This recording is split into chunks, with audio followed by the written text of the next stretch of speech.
Bonjour à tous et à tous, j'espère que vous allez bien.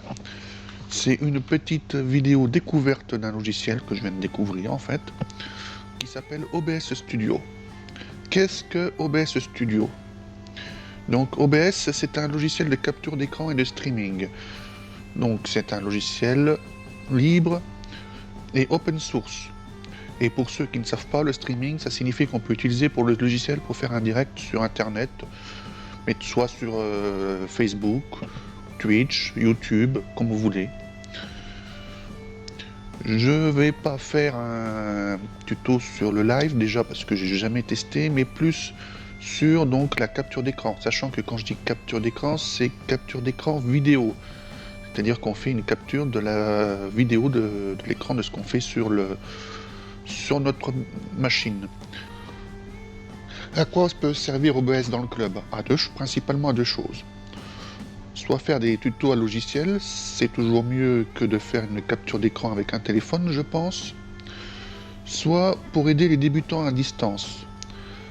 Parce que c'est assez difficile de comprendre, soit par téléphone, soit par message privé, les problèmes que vous rencontrez. Et si vous faites une vidéo de capture d'écran, une capture d'écran vidéo, avec ce que vous n'arrivez pas à faire, ben on peut peut-être voir ce que vous faites mal. Donc voilà, c'est certainement mieux de faire ainsi que de le faire par téléphone ou par commentaire interposé. Donc on va voir les différents paramètres qu'on va mettre, je précise bien, pour un enregistrement, pas pour faire du live ou du streaming, parce qu'il y a d'autres paramètres à prendre en compte, notamment le bitrate et d'autres choses qui ressemblent à des gros mots pour le streaming et pour faire un stream de qualité. Et notamment, il faut savoir, dans le cas d'un stream, quelle est sa connexion, le download. Donc on va pas trop en parler, comme je dis. Donc pour ça, on va aller dans les paramètres. Donc paramètres, c'est ici. Vous voyez, paramètres.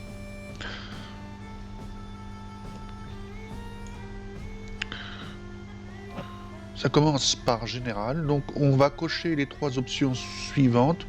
Les deux premières ne servent pas à grand chose puisque nous ne fait pas de stream. Mais par contre, demander la confirmation avant d'arrêter l'enregistrement, en fait, ça permet d'éviter de l'arrêter sans le faire exprès. Donc les suivants, c'est pour faire un stream. Donc, comme je disais, vous avez Facebook Live, Twitch, YouTube et plein d'autres. Twitter aussi, si vous voulez.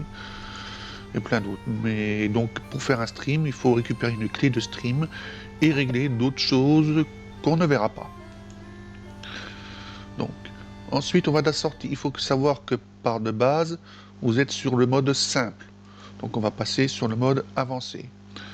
Donc, on va pas regarder le streaming toujours pour la même raison. On va aller directement dans enregistrement. Donc, pour enregistrement, on va déjà sélectionner la sortie du format d'enregistrement. Moi, j'ai choisi MKV, mais vous pouvez choisir MP4 ce que vous voulez. Mais l'avantage du MKV, c'est que si jamais le logiciel plante, crash, eh bien, vous avez quand même la vidéo jusqu'au moment où le logiciel crash. Tandis que dans le cas d'un MP4, ben, c'est pas le cas. L'encodeur, c'est le X264, c'est-à-dire il va utiliser le processeur pour fonctionner, pour transformer la saisie en vidéo, tandis qu'autrement il utilise le processeur de la carte graphique. Donc, ça c'est le processeur de la carte graphique. Donc il vaut mieux, si on a une bécane suffisamment puissante, utiliser l'encodeur du processeur. On aura une meilleure qualité. Par contre, si jamais vous avez des problèmes lors de l'enregistrement dû au fait qu'il n'y a pas assez de processeur, qu'on n'a pas assez de processeur, mais il faut passer sur la carte graphique. Ça, c'est le débit qui permet de faire en fait la qualité d'enregistrement. C'est le nombre, voilà, c'est un débit. Ça permet, plus le débit sera important, plus la vidéo sera lourde à traiter, parce qu'en fait, plus on aura de données dans la vidéo finale. Pour information, il est inutile de dépasser les 6000, hein, parce qu'on est au-delà du 4K. Donc dans enregistrement aussi, il y a HP, ça, c'est l'endroit où sort votre vidéo. Donc c'est là où vous irez récupérer votre vidéo après donc après le record, après l'enregistrement. C'est là où vous la trouverez. Donc l'audio, le seul truc à régler dans l'audio, c'est la fréquence d'échantillonnage qui va dépendre en fait du micro que vous utilisez. Donc soit vous laissez la valeur par défaut qui est 44,1 kHz. Moi j'ai mis 48 kHz parce que je sais que le micro que j'utilise, c'est cette fréquence-là qu'il utilise. Dans la vidéo, ben, c'est là où on règle en fait la résolution. Donc la résolution du canevas, c'est l'écran noir, c'est là-dessus que va s'afficher notre scène. On verra ça après. La résolution de sortie, mais c'est la résolution dans laquelle on enregistre. Donc 1980, 1920 par 1080 dans ce cas-là. Le FPS, c'est le nombre d'images par seconde. F, c'est frame par seconde. Frame par seconde, donc l'image par seconde. J'ai mis à 60 parce que sur les sites que j'ai été voir, ils disent qu'il fait le mettre à 60.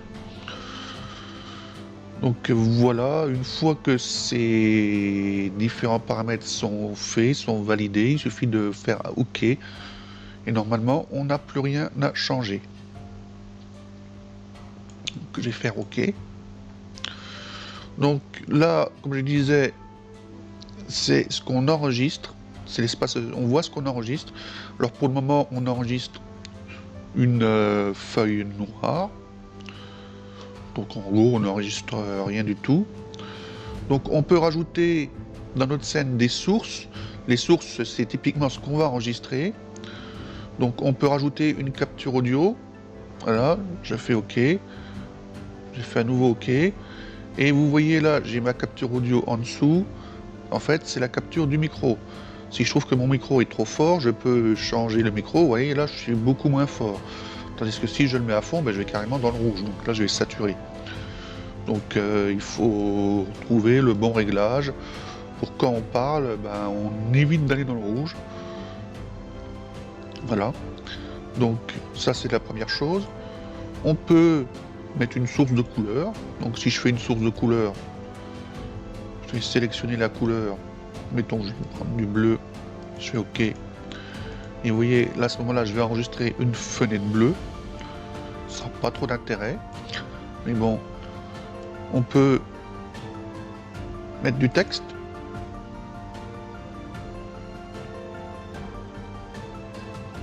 Donc là, je vais taper essai. Donc voilà, ça à la limite, vous pouvez comme ça utiliser ça pour faire une feuille d'entrée. Vous voyez, j'ai mis essai. Alors, si je clique dessus, j'ai cliqué sur le truc en dessous. Si je clique sur le texte, je peux normalement le déplacer comme je veux. Je prends le texte. Voilà, je peux le déplacer comme je veux. C'est comme Photoshop, c'est-à-dire, vous voyez, j'ai des calques en fait. Ça, c'est des calques. Sauf que ça peut être un calque audio, contrairement à Photoshop. Et vidéo, c'est pas forcément un calque d'image.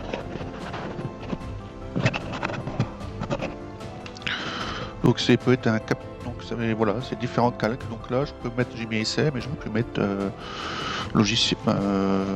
Donc si je veux remodifier le truc, je reviens là et je marque au lieu d'essai, je marque présentation.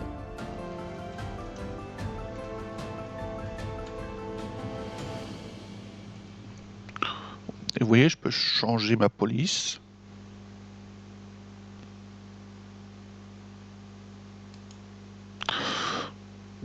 Donc j'ai ce que je veux comme police. Donc voilà. Alors, présentation OBS, voilà. Donc, comme je disais, c'est comme AutoCAD, c'est-à-dire que si je clique ici, je peux descendre mon calque ou le monter. Donc si je descends mon calque, je ne le vois plus. Si je le monte, je le vois. Donc ça, c'est une scène. Alors on peut faire plusieurs scènes. Là, je suis sur scène 2. J'en ai d'autres au-dessus. Donc si je fais une autre scène, que je fais OK, que je passe dans cette scène-là, vous voyez, elle est vide. Par contre, si je reviens dans scène 2, eh ben, j'ai d'autres, je reviens sur ma scène. Donc je peux rajouter d'autres sources. Donc on a vu source de calope périphérique de capture vidéo. Ben en fait ça c'est la webcam, je vais pas la mettre. On peut faire une capture de fenêtre. Donc pour faire une capture de fenêtre, c'est ici. Je fais OK. Et vous voyez, j'ai capturé Photoshop parce que derrière mon OBS, vous ne le voyez pas, mais j'ai un Photoshop en plein écran. Donc, vous voyez ici, si je capture comme ça, ici en fait, je vais avoir une partie qui sera noire. Donc, si je veux que ça prenne tout, je clique sur le petit truc là, je tire dessus et j'arrive dessus. Et vous voyez, quand j'arrive vers la fin, ça s'aimante automatiquement. Si je dépasse, j'ai un signal comme quoi, attention, que je dépasse l'enregistrement, quoi. Par contre, l'inconvénient, c'est que si je vais le déplacer pour qu'on puisse le voir, etc., c'est que si je fais comme ça, vous voyez, tout ce qui est fenêtre, etc., tout ce qui est menu contextuel, on ne les voit pas. Donc ça, c'est pas la bonne solution, malheureusement, pour prendre une capture d'écran de Photoshop. En plus, là, je sais pas pourquoi, mais je l'ai en double. Voilà, là, je l'ai en mieux. Mais bon, c'est pas pour autant que j'aurai les éditions, images, etc. Donc voilà, c'est pas ce qu'il faut servir. Donc la solution donc, pour enregistrer Photoshop, c'est de faire capture d'écran. En faisant capture d'écran, en fait, vous allez capturer tout votre écran. Donc je fais OK. Et vous voyez ici, quand j'ai qu'un écran, je n'ai qu'un, mais je peux choisir, si j'en avais un deuxième, je pourrais choisir lequel écran je voulais. Donc je fais OK. Et dans ce cas-là, si je prends mon Photoshop, que je le mets ici, et que, vous voyez, que je fais affichage, on devine là qu'on voit les... On arrive à deviner... Voilà. On voit tout ce qui est menu contextuel, si je fais fichier ouvrir, ça s'ouvre, etc. Donc ça permet, c'est la solution pour capturer Photoshop. Par contre, il faut savoir que quand on fait ce genre de choses avec Photoshop, eh bien, on capture en fait tout l'écran, donc tout ce qui se passe sur l'écran. Si vous avez une notification Facebook, vous allez avoir la notification Facebook qui va arriver, etc. Chose aussi qu'on peut faire, lorsqu'on crée une scène, on peut faire donc plus, et faire une source média. Donc on va donc chercher la scène, hop, on fait l'intro, on fait OK, et vous voyez, du coup, j'ai l'intro. Et comme on peut sauter d'une scène à l'autre, j'ai créé une troisième scène, j'ai supprimé, j'aurais pas dû le faire. J'ai supprimé une scène capture d'écran, OK. Je veux, dans ma capture d'écran, je veux aussi qu'on capture l'audio, donc l'entrée, donc le micro, je fais OK. Autrement, si je fais pas ça, si je fais pas ces deux trucs-là, j'ai pas le machin, j'ai pas ce que je veux. Je lui dis bien, vous voyez ici, du coup, que pour la capture d'écran doit être complète. Et donc ce que je peux faire, voilà, j'ai mon... Je lance l'enregistrement en cliquant sur démarrer. Attendez. Donc, je lance l'enregistrement en cliquant sur démarrer. Je commence par la scène, voilà, présentation OBS. Je vais sur scène 3, j'ai mon générique qui se sort. J'attends qu'il se termine. Voilà. Et après, je passe à la scène 4 où je fais mon enregistrement. Alors, pour faire ça, ça permet d'enregistrer en fait tout d'un coup. Sauf que l'idéal pour faire ça, évidemment, comme vous pouvez constater, c'est d'avoir c'est d'avoir un deuxième écran sur le côté. Autrement, si vous n'avez pas de deuxième écran, ben vous serez obligé de faire un peu de montage quand même. Donc voilà, après je passe ça, je fais ce que je veux sur mon tuto, sur ce que je vais expliquer. Et après, je reclique ici, où ça sera marqué « Arrêter l'enregistrement ». Et voilà, et comme ça j'ai enregistré tout ce que je voulais enregistrer. Et éventuellement, à la fin, je peux remettre le générique du début ou recréer une scène supplémentaire avec les crédits, mettons, si on veut les crédits par exemple, je peux là mettre pomme photo. Un paramètre important sur lequel j'ai buté quasiment une semaine, c'est que si vous avez une carte Nvidia, eh bien il est possible qu'on n'arrive pas à enregistrer ce qui se passe sur l'écran. Dans ce cas-là, quoi qu'on fasse, on obtient un écran noir comme cela. Hein, on peut rajouter autant de choses qu'on veut, on obtient un écran noir comme ça. Donc ça, en fait, c'est un problème de compatibilité entre OBS et Nvidia, qui est valable sur certaines cartes graphiques Nvidia seulement. Donc même si vous avez une carte Nvidia, faites un essai avant de faire la suite du tutoriel si ça marche pas. Donc le souci, j'ai trouvé deux manières de le résoudre. C'est soit au démarrage, je vais fermer, c'est soit au démarrage d'OBS, je fais un clic droit et je vais dans exécuter avec le processeur graphique et je choisis graphique intégré. Ça, c'est la méthode facile. Si vous voulez pas trop vous casser la tête, par contre, ça veut dire qu'à chaque fois, il faudra faire clic droit, graphique intégré pour le lancer. L'autre solution, c'est de faire à nouveau un clic droit mais sur le bureau, tandis qu'avant j'avais fait un clic droit sur l'icône, et ouvrir le panneau de configuration Nvidia. Donc, une fois que le panneau de configuration Nvidia est ouvert, on va sur gérer les paramètres 3D.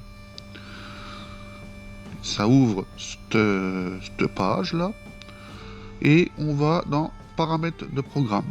Donc voilà, on a paramètres de programme. Ensuite, on fait ajouter. Et on rajoute donc le logiciel OBS Studio. Si jamais on ne le trouve pas, il faut aller cliquer sur parcourir et aller chercher le programme sur le disque dur, à l'endroit où il est. Donc pour ça, il vaut mieux savoir exactement où il est avant de le faire.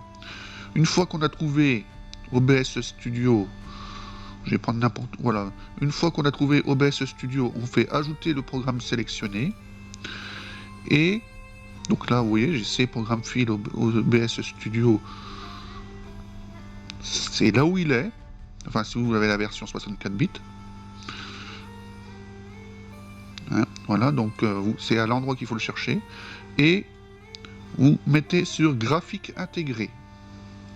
Pas Nvidia, graphique intégré.